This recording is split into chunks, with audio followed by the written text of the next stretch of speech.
Hi guys, welcome back to what I it in day 28। আর সকালটা শুরু হচ্ছে চার বিস্কুট দিয়ে, প্রতিদিনের মতনই। কিন্তু সকালবেলায় আমার পুজো টুজো দিতে একটু দেরি হয়েছিল, ঠাকুরের বাসন টাসন ধুয়ে তারপর পুজো দিতে একটু বেশি দেরি হয়ে গেল আর কি।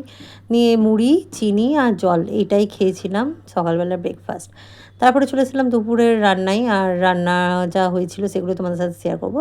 ভাত নিয়ে বসে পড়েছি, সাথে ছিল আলু ভাজা, আর ছিল মাছের কালিয়া, আর ছিল মাছের মাথা দিয়ে মুড়ি ঘন্ট, আর ওটার মধ্যে একটু ছোটো ছোটো আলু দেওয়া ছিল, আর ছিল মুসুর ডাল, সেটার মধ্যে একটু পেঁয়াজ ফোড়ন দিয়ে, শুকনো লঙ্কা ফোড়ন দিয়ে করা হয়েছিল, আর ছিল টমেটোরের চাটনি। এই ছিল আজকের দুপুরের মেনু। জুত করে নিয়ে বসে পড়েছি, আর এখানে আমার পতিদেব ডাল নিচ্ছেন, আর ও ওইদিকে বসেছে খেতে, আর আমি এইদিকে বসেছি খেতে। আর খাওয়া দাওয়া হয়ে যাওয়ার পর ছাড়িয়েছিলাম একটু বাতাবি। এটা আমার বরের বন্ধুর বাড়ি থেকে আসা, অ্যাকচুয়ালি বরের বন্ধু বাড়ি বলা ভুল, বরের বন্ধুর দিদির বাড়ির থেকে আসা। সেখান থেকে আমার বরকে দেওয়া হয়েছিল, তো এটাই আর কি আর ছাড়ানো হয়েছে। সবাই মিলে খেলাম দুপুরবেলায় ভাত খাওয়ার পর। তারপরে চলে এসেছিলাম সন্ধ্যেবেলার মুড়ি। তো সেটার মধ্যে একটু পেঁয়াজ, একটু গাজর, একটুখানি সেওভাজা নিয়েছিলাম, আর ছিল ফুলুরি আর সিঙাড়া। জুত করে বসে দুজন মিলে খেয়েছি।